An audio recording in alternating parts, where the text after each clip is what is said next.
So we're in our second stop here of Honeycrisp, and tell us a little bit about what you got going here. So this is a 12 by 3 Amy, again Budagowski 9. We planted this, and what we did was, again, when we planted this block, we did hill it for sure. I can't remember if we whipped the trees back at planting or we waited until dormant, but this block we definitely took the flowers off in year 2 and year 3, and we also whipped it back in year 2 and whipped it back in year 3. Using the Dutch cut? I can see where there's some old Dutch cuts in there. Yep, and so we had kind of Dutch cuts on top of Dutch cuts. This is a light ground. This is kind of a loamy sand type area. Okay. So we got to be real careful not to let that tree shut down on us. So we were, we definitely were very careful to make sure we push the tree in year 2 and year 3. Okay, so the first block that we looked at were standard Honeycrisp on bud 9, 12 by That was 12 by 3 as well. 3 as well. Yep. No mounding, so you added the mounding here. Yep. These are Royal Red? Correct. And Yep. these were, and the last block was planted in 2007. This was 2014. okay, so 7 years younger than the ones we Yep. were just looking at. So planted in 14, so it'd make it 2020 be 6th leaf. Okay, so the purpose of showing different blocks here in our video is that we're showing what you've changed over the years. So your big change here is a new strain, a redder strain. For sure. You've added the mounding. Yep. What else have you changed? Everything's... So this was, 12 by 3 is supposed to be a 3D system again. Definitely we're kind of turning into a 2D. Mm-hmm. We're trying to prune this tree back and expose as much of this fruit as possible. You will notice in some of these trees the big wood. In the big wood at this time of year, you can really see the green fruit. Mm-hmm. And you'll notice on trees over here that we don't have any big wood, and we got a lot better fruit quality or color in the bottom. So as we move into this tighter density like 2 by 10, we get more sun exposure. And if you look at this system on 12 by 3, now that we brought the canopy back a little bit to try and get better fruit quality, we've got a tremendous amount of space out here. I mean, we can drive a pretty good sized semi, I think, through this, and so we're losing potential yield. Definitely a 12 by 3, we're at least 12 foot to 13 foot tall. The tree's got caliper. Again, we'd like the conduit, 1 wire, a little bit more of an expensive system. Truly, when it comes to growing fruit, it seems like at the end of the day, you get what you pay for. So some way, if you put in more of an expensive system, you're going to get that return on investment one way or another. And that could be tree quality, tree size, caliper, and so on. When it comes to variety selection, the Honeycrisp, we struggle for color. Mm-hmm. We've got a new red strain, Royal Red. And in Michigan this year, it's really looking good compared to the standard Honeycrisp. Some years we get a lot of cloudy weather and rainy weather. It looks a little bit better. But when it comes to variety selection, I always take a look at what's the reddest strain out there. Because no matter what, redder's always better, for sure.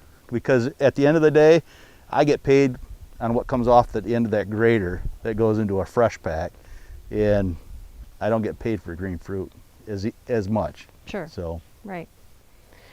So what's your yield goal here? Same as the last block? Yeah, I think so. 1,000, okay. Maybe 1,100, okay. But we got to be careful. I think I got to look at the numbers. I don't have them right off the top of my head, but I think we were pushing 1,100 last year, and we fought fruit color. Okay. We had to pick it 3 times and keep taking the redder fruit off and letting the other stuff color. So you got to be very careful. We got a little bit lighter crop this year because we overcropped it last year. And you'll notice that with a lighter crop, fruit quality is awesome. Yeah. So, because each fruit has more exposure to the sun. And when you got clusters of fruit, and you look at this apple, we don't have that nice bright red color. You mentioned last year was not a great color year. We had more fruit on the tree. You did multiple picks. What would be your preference for how you are you going to harvest this? You're going to do one pick, or you think you'll color pick? For sure, I don't think we're going to get away with stripping the tree and doing a one pick for sure. I think we're going to have to multi-pick this block because the fruit maturity is moving. We've got apples with nice red color that are mature, and some of our greener fruit in the shade. We're going to have to leave some of this fruit in the bottom and try and come back and pick it again. Our goal would be to have a red variety that we can pick once. It's Sure. a lot cheaper Sure. to pick these honeys once than it is twice. We don't knock the fruit on the ground the first time. It just, you know, it costs a lot of money to harvest. Did you summer prune this Yes, block? we did. Yep. How can you discuss a little bit about the use of bud 9 rootstock and the need for summer pruning and how that fits into your system? Anytime we summer prune and try and get more light exposure in the canopy, we're going to increase fruit color and fruit quality for sure. So hedging is an option. With bud 9, Budagowski 9, we don't make a lot of cuts in this canopy. Believe it or not, there's not many cuts per tree. It's amazing with a few cuts how much we open up the canopy. You know, with a hedger's it's going to take whatever it decides to take, whether it's whatever's in front of the hedger, and we can try and train our help to try and make the correct cuts. We do our summer pruning with honeys about mid-August, so it's going to be about 4 weeks before harvest, where, you know, I guess if we hedge, we probably hedge the same time. Yep. July is a little warm for Michigan, so August we get into those cool nights. Definitely in July we don't have a lot of dew on the ground, and it's hot in the morning, it's hot in the afternoon. But in August it's cooler at night, so we get a little bit less sunburn, and I think, you know, we pick up some nice color by summer pruning. You can see there's been some good cuts made in the canopy summer pruning, and there's been some cuts that maybe not look quite as favorable, but that's okay. We'll correct those come this dormant, and we'll be able to kind of see the tree a little bit easier without leaves. So can you kind of take us back through your pruning approach from year 1, 2, 3, 4, and maybe when did you first crop these? So we planted the tree. We either whipped it back at planting if it had big limbs or laterals, or we whipped it back that dormant season. Year 2, we also whipped it back, and also year 3. So we wanted to keep that crop off that tree until at least year 4. My goal is to try and use a rootstock that's very precocious and try and get the height of the tree and fill your space. It's going to take me an extra year. There's no doubt about it. And cumulative yield, yep, for sure, I'm going to lose some yield. There's no doubt about it. But you know, the problem that I've ran into with 337 or Nick 29 or some of these more vigorous rootstocks is Michigan, we have some bitter pit issues. And when we have bitter pit issues and you have 50% of pack out, well, guess what? 2 years of 50% pack out, it hurts, right? That's a cumulative to losing or not cropping an orchard the first couple of years. And also the payback on this tree, again, I mentioned it earlier, when we came through here in summer prune, because we didn't have a lot of vigor, a couple small cuts in the canopy, we opened it right up.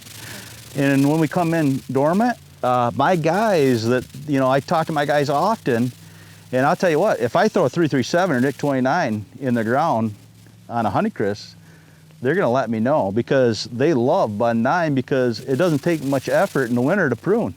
It's very easy. You know, they cover a lot of ground. There's just a few cuts that they have to make. But the biggest thing is, the biggest risk that we have, Amy, is if you're gonna grow bud 9, you gotta fill space, and you gotta grow that tree hard and fill space as fast as you can. And if you don't fill that space, it'll haunt you for the rest of the life of the orchard, for sure. So you have to fill space. So accomplish that in the first 2, 3, 4 years. Whatever Worry it about the takes. crop. So the things that you're doing to ensure that are your rootstock combination. You're doing the mounding. I'm going to mention that again to help push that tree, and your fertility program is fairly aggressive. It's very aggressive for Michigan. Sure. And by going 10 by 2, we're taking a little less risk out of it. Because when you tighten up those trees, guess what? You can grow more leader, faster, because that tree wants to grow in an upright position. Right. These are 12 by 3. Yep. The 10 by 2 is what you're moving to next, which we're going to see next in Yep, the video. absolutely. The 10 by 2 is definitely going to be what we look at in the future for Honeycrisp on bud 9. Now, there are some other varieties like Evercrisp. It's more of a vigorous variety on top of the bud 9. It needs more color, needs more sunlight, I believe. It's a little bit harder to color, even harder than Royal Red. So we got to be careful on how close we get those trees together, or we're going to sacrifice color. We have to figure that one out now. Evercrisp. In Evercrisp, we start at 12 by 3. Yeah. We're down to 11 by, or it was 12 by 3. Now we're down to 11 by 3. Okay. So, but it's a lot more vigorous variety. Oh, yeah, a lot more on limbs. bud 9. It acts a lot more like a Fuji, for sure. Yeah.